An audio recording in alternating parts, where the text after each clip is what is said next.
Friends, यदि आप अपने 1 लाख के इन्वेस्टमेंट से करोड़ों का रिटर्न चाहते हैं तो वीडियो आपके लिए काफ़ी हेल्पफुल और इन्फॉर्मेटिव हो सकती है। इस वीडियो में हम देखेंगे कि आप कैसे 1 लाख से 17 करोड़ रुपए तक बना सकते हैं। साथ ही बात करेंगे एसबीआई का एक ऐसा फंड जिसने इन्वेस्टर्स के टारगेट को पूरा किया है। तो आइए देखते हैं, वीडियो बहुत ही ज़्यादा इंटरेस्टिंग होने वाली है। तो आइए शुरू करते हैं। फ्रेंड्स, यदि आप अपने 1 लाख के इन्वेस्टमेंट से करोड़ों का रिटर्न चाहते हैं तो यहाँ पर आप कुछ बातों का विशेष ध्यान रखना है। अगर आप इन बातों को फॉलो करते हैं तो आप ज़रूर अपने 1 लाख के इन्वेस्टमेंट से फ्यूचर में करोड़ों का रिटर्न ले सकते हैं।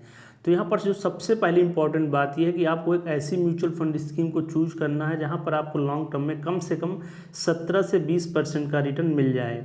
इससे ज़्यादा मिल जाए तो आपके लिए और अच्छी बात है, लेकिन आपको ऐसी म्यूचुअल फंड स्कीम जरूर चूज करना है जहाँ पर आपको कम से कम 17 से 20% का रिटर्न मिले, तभी आप अपने जो गोल है उसको अचीव कर पाएंगे। दूसरी सबसे इंपॉर्टेंट बात यह है कि अगर आप म्यूचुअल फंड में इन्वेस्टमेंट अपना स्टार्ट करते हैं और यहाँ से अच्छा रिटर्न लेना चाहते हैं तो इसके लिए आपको म्यूचुअल फंड स्कीम में लॉन्ग टर्म के लिए इन्वेस्टमेंट करना पड़ेगा, क्योंकि म्यूचुअल फंड स्कीम में कंपाउंडिंग का बेनिफिट मिलता है, लेकिन रिटर्न्स में कंपाउंडिंग का बेनिफिट हमें तभी मिलता है जब हम म्यूचुअल फंड स्कीम में लॉन्ग टर्म के लिए इन्वेस्टमेंट करते हैं, क्योंकि जितना लॉन्ग टाइम के लिए आप इन्वेस्टमेंट रहेंगे उतनी ज़्यादा कंपाउंडिंग होगी, उतना ज़्यादा आपका रिटर्न बढ़ जाएगा। तीसरी सबसे इंपॉर्टेंट बात जो किसी भी म्यूचुअल फंड इन्वेस्टर्स को ध्यान में रखनी चाहिए कि जब आप म्यूचुअल फंड में इन्वेस्टमेंट स्टार्ट कर देते हैं तो वहाँ पर आपको रिस्क लेने से नहीं डरना।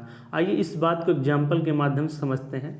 तो यहाँ पे एज्यूम कीजिए कि मान लीजिए आपने किसी भी म्यूचुअल फंड स्कीम में अपना लमसम इन्वेस्टमेंट कर दिया और 5 महीने बाद आप देखते हैं कि आपका जो इन्वेस्टमेंट है वो निगेटिव हो गया। तो आप क्या सोचने लगते हैं कि म्यूचुअल फंड में इन्वेस्टमेंट करना बेकार है, यहाँ पैसा निगेटिव हो जाता है और आप अपना पैसा जितना भी बचा पैसा उसको वापस निकाल लेते हैं। लेकिन आपको ऐसा नहीं करना, क्योंकि म्यूचुअल फंड स्कीम में आपको लॉन्ग टर्म में अच्छे रिटर्न मिलते हैं। तो आपको म्यूचुअल फंड स्कीम में 5 से 10 साल या 10 से 15 साल तक बने रहना है। बीच का निगेटिव आपको नहीं देखना। म्यूचुअल फंड स्कीम में जब आप लॉन्ग टर्म के लिए इन्वेस्टमेंट करेंगे ना तो आपको म्यूचुअल फंड स्कीम में पॉजिटिव रिटर्न देगी और आपका ओवरऑल पोर्टफोलियो भी पॉजिटिव में हो जाएगा। इसलिए म्यूचुअल फंड स्कीम में आपको बीच में ही पैसे नहीं निकाल लेना, बल्कि लॉन्ग टर्म के लिए इन्वेस्टमेंट करना है जिससे आपको रिटर्न अच्छे मिल सकें। तो अब आइए देखते हैं एसबीआई का वो म्यूचुअल फंड स्कीम जहां पर 1 लाख इन्वेस्टमेंट करके 17 करोड़ रुपए तक का रिटर्न लिया जा सकता है। तो फ्रेंड्स, यहाँ पर एक डिस्क्लेमर है कि मैं एसबीआई की जिस म्यूचुअल फंड स्कीम के बारे में बात करने जा रहा हूँ तो अब जरूरी नहीं है कि इसी म्यूचुअल फंड स्कीम में अपना इन्वेस्टमेंट करें। यहाँ पर कोई इन्वेस्टमेंट रिकमेंडेशन नहीं है। अगर आप इन्वेस्टमेंट करना चाहते हैं इस म्यूचुअल फंड स्कीम में तो पहले इस स्कीम के बारे में अच्छे से समझ लें या फिर अपने फाइनेंशियल एडवाइजर से कंसल्ट करके इन्वेस्टमेंट स्टार्ट करें। तो यहाँ पर मैं एसबीआई के कांट्रा म्यूचुअल फंड स्कीम के बारे में बात करने जा रहा हूँ जो पिछले कुछ सालों से कमाल का रिटर्न दे रही है। अगर इस म्यूचुअल फंड स्कीम की स्टार्टिंग की हम लोग बात करते हैं तो 1999 में स्टार्ट हो गई थी और लगभग इसको 25 साल पूरे हो गए हैं। इस म्यूचुअल फंड स्कीम का हम लोग रिटर्न देते हैं जो कि काफ़ी शानदार रहा। पिछले 25 साल से इस म्यूचुअल फंड स्कीम ने जो एनुअल रिटर्न मेंटेन कर रखा है, यहाँ पर आप देख पा रहे हैं कि 19% से भी ज़्यादा का है।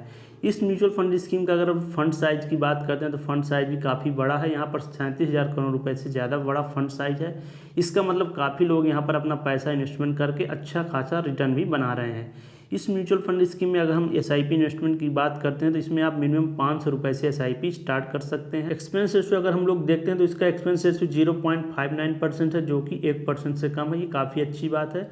एक्सपेंस रेशियो क्या होता है कि फंड मैनेजमेंट द्वारा ली जाने वाली फीस होती है जो हमारे रिटर्न से ही प्रत्येक साल कट की जाती है।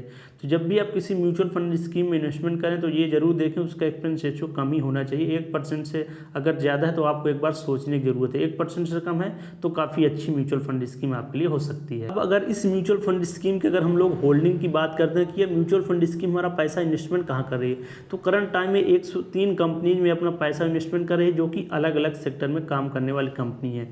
आप जब इस म्यूचुअल फंड स्कीम में अपना पैसा इन्वेस्टमेंट करेंगे तो आपका पैसा 103 कंपनी में इन्वेस्टमेंट किया जाएगा जो कि अलग अलग सेक्टर में काम करने वाली है। यहाँ पर आप देख रहे हैं कि फाइनेंशियल सेक्टर में भी इन्वेस्टमेंट हो रहा है, आपका पैसा एनर्जी सेक्टर में भी जा रहा है, हेल्थ केयर में जा रहा है, इसके साथ ही मेटल एंड माइनिंग सेक्टर में भी इन्वेस्टमेंट हो रहा है, टेक्नोलॉजी सेक्टर में भी इन्वेस्टमेंट किया जा रहा है, साथ ही ऑटोमोबाइल सेक्टर में भी इन्वेस्टमेंट हो रहा है, इसके साथ ही कंस्ट्रक्शन सेक्टर में भी आपका पैसा इन्वेस्टमेंट हो रहा है। तो अगर आप इस म्यूचुअल फंड स्कीम में इन्वेस्टमेंट करते हैं तो आपका पैसा 130 कंपनी के माध्यम से अलग अलग सेक्टर में इन्वेस्टमेंट किया जाएगा जिससे फ्यूचर में आप अच्छा रिटर्न ले सकते हैं। अब आइए देखते हैं कि इस म्यूचुअल फंड स्कीम में जो 1 लाख रुपए का लमसम इन्वेस्टमेंट किया गया है उससे 17 करोड़ रुपए किस प्रकार से लिया जा सकता है।